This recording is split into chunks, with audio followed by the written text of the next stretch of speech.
Okay, so I'm going to put out my favorite rock as Hornblende Porphyritic Diorite. Okay, and I'm going to do that for three reasons.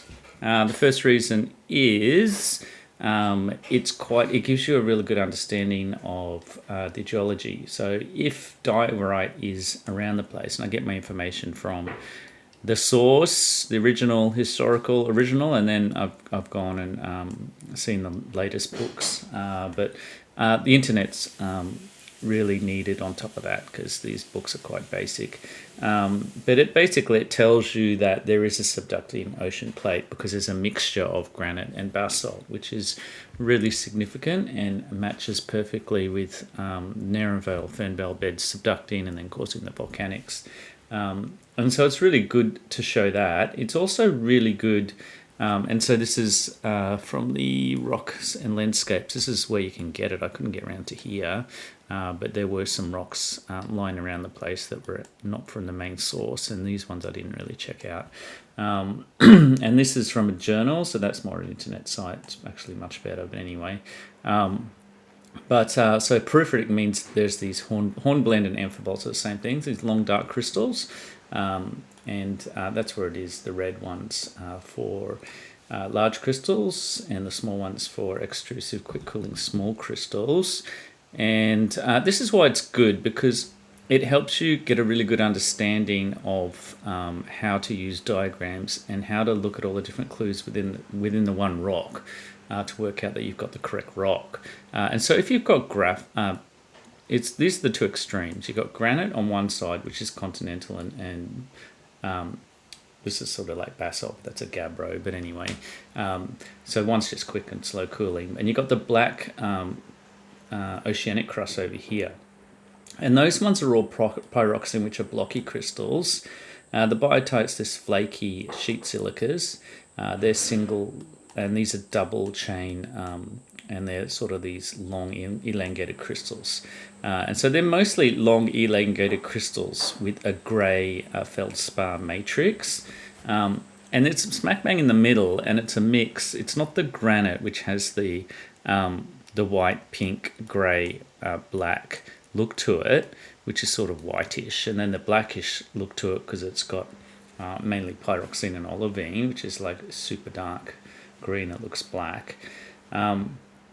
And so it's an intermediate, it's a grey, and that's the composition. And then the main mineral is this, and that sort of all matches up like you can see here. So if you're at the basalt or gabbro thing, you're just going to see pyroxene olivines, and it's going to be dark, and calcium plagioclase, which is a darker colour.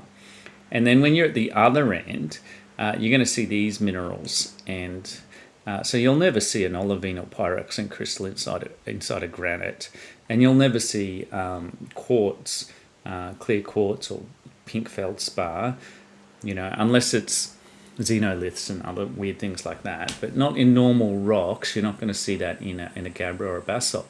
And then in between is quite nice, because when it's grey, it's this sodium, right? And then it's got these amphiboles, but there are signs of sort of like the blocky, squarey pyroxenes and not really much biotite. But and so it matches perfectly all the sort of little what do you call it? They all line up, all the ducks line up, or whatever the term is. And so it's like tick, tick, tick. It's triangulated, and it reconfirms everything, which is fantastic. And then it also doubles up on the geology of the region. So I think educationally, these hornblende porphyritic diorites are brilliant. All right. And the other thing is they actually speak to the rocks, and so that's another reason why it's a favourite. And so this one's telling me he's number one. You can see he's even got the tapered end there. And you can't really trust rocks because they don't. You've got to learn how to read them. You've got to be quite careful. This guy's quite small, but he thinks he's big. But that's fine. This guy's quite small too, but he thinks he's big. But you just got to be careful with these rocks. This guy thinks he's wood because they're a bit nuts. All right. This guy thinks he's a river. And this guy thinks he's a person. And so you just don't trust them. You can read them as much as you want, but that's fine. Somehow my wife said this rock is saying it's money. I think she's just sick of looking at rocks and wants money. I don't know. And this guy thinks he's so big he's a mountain. So you can see they're clearly crazy. I decided they're even trying to get me to take them home by putting my initials on there. And then this guy thinks he's, my wife says that's 20 and that's small. Or maybe that's inverted. And then Barbies. Barbie. 8 to compare. So as soon as we saw that, we thought we'd better get out of the place pretty quick because they're going a bit crazy, these rocks.